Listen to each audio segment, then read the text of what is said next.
On a rainy autumn morning, the merchant ship Starlight departed from a small port in a remote coastal village.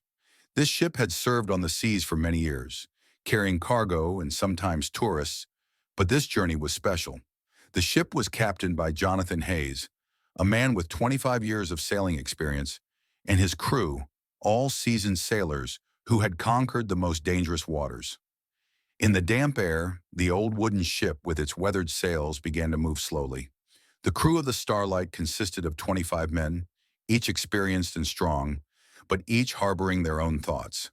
Some looked out over the vast ocean with absent gazes, others appeared worried. Nevertheless, all were silent, concentrating on their work. "This will be a long journey, but we've prepared well," Captain Hayes said, standing on the deck, his eyes fixed on the horizon. "Be cautious, and remember, the sea is an unpredictable friend." The Starlight began to sail through the calm waters of the southern seas, heading towards far-off islands seldom visited by others. The first few days passed peacefully. The crew gradually adapted to the rhythm of life on board. Some managed provisions, others checked the charts, and a few practiced their skills. However, during some moonless nights when the sea became eerily still, a few crew members began to sense that something was wrong. They couldn't explain it, but there was a strange presence, as if an invisible eye was watching them from a distance.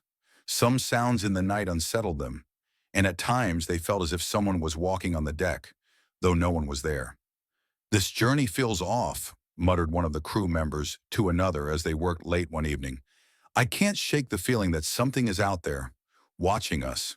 On the sixth day, as the Starlight entered a remote stretch of ocean rarely crossed by other ships, a sudden storm struck. At first, it was nothing more than a dark cloud on the horizon, but within moments the wind began to howl, and waves grew taller, crashing violently against the ship. The sky darkened, and lightning lit up the storm as if the heavens themselves were angry. Captain Hayes ordered the crew to keep control of the ship, but even he couldn't understand where the storm had come from. "This is no ordinary storm," he thought, his suspicions rising. "Something is wrong here." The ship began to rock violently as the towering waves battered it. The crew fought desperately to hold the ship steady, clinging to ropes and trying to secure the sails. But just as they thought the worst had passed, another wave, larger than any before, slammed into the Starlight, throwing several crew members into the churning sea. The sound of their screams was drowned by the wind and waves. Then the ship's communications went silent. For hours the storm raged on. At one point the sky seemed to split open with lightning, and the Starlight was tossed like a toy in the massive waves. Crew members who had been injured scrambled to stay alive, but the storm seemed endless. As the night dragged on, some of the sailors, those who had never believed in supernatural tales, began to feel a sense of dread. One of them, Thomas, a young crew member, swore he had seen a strange, glowing blue light beneath the water, flickering in and out like a will-o'-the-wisp. But every time he tried to approach, it disappeared, leaving nothing but the inky blackness of the ocean. "This can't be real," Thomas whispered, his voice shaky. "Something's down there. Something we can't explain." But before anyone could react, another giant wave struck the ship, tilting it dangerously and sending several sailors overboard. The ship creaked under the strain, and then, as quickly as it had come, the storm passed. The sea was eerily calm, as if the chaos had never happened.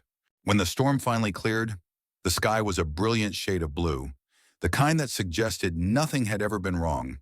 But the Starlight had vanished without a trace. No wreckage, no debris, not even a torn sail. It was as though the ship had been swallowed by the ocean. A large-scale search was launched immediately. Other ships were sent out to look for the Starlight, but it was as if the sea had swallowed it whole. People living near the coast spoke of hearing faint cries for help in the night. But when they rushed to the shore, they found only empty water and the silence of the sea. In the days that followed, rumors began to spread. Some said the ship had fallen into a mysterious whirlpool beneath the ocean's depths, a place where no one could survive.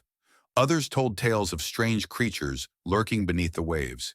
But the most persistent story was that the Starlight had become the prey of something far older than any of them, something beyond human understanding. Some fishermen claimed to have seen ghostly lights on the water, faint blue orbs flickering on the horizon where the ship had disappeared. These lights resembled the glow of the starlight, adding to the mythos of the lost ship. Years after the starlight vanished, the story became a legend, not only in the coastal villages, but in cities far away. Some believed that the ship had entered a cursed part of the sea, a place where time and space no longer followed their natural laws. These waters, some said, were the domain of creatures from other dimensions or alien forces. A group of researchers from different countries ventured to investigate the disappearance of the starlight. They gathered strange evidence. Lights under the sea that couldn't be explained, strange readings on their instruments, and phenomena where the ocean seemed to bend reality itself. But despite their best efforts, they could find no trace of the ship, nor could they explain the inexplicable occurrences. The truth behind the starlight remained a mystery, but the stories continued to spread. In the villages near the coast, people still spoke of the strange blue lights that appeared on the water at night, the eerie glow that seemed to signal the presence of something ancient, something waiting beneath the surface. The mystery of the starlight was far from over. Its disappearance remained one of the ocean's greatest enigmas, and those who had once sailed on it became part of the legend. The crew, their names lost to time, were now thought to be spirits trapped between the realms of the living and the dead, haunting the waters they had once sailed. And in the quiet of the night, when the wind howled and the sea seemed to whisper, the legend of the starlight was passed from one generation to the next, a ghost story that refused to be forgotten. And so the mystery of the starlight continues, still unsolved, still waiting to be uncovered. As long as the ocean endures, its secrets will remain locked beneath the waves, waiting for someone brave enough to seek the truth.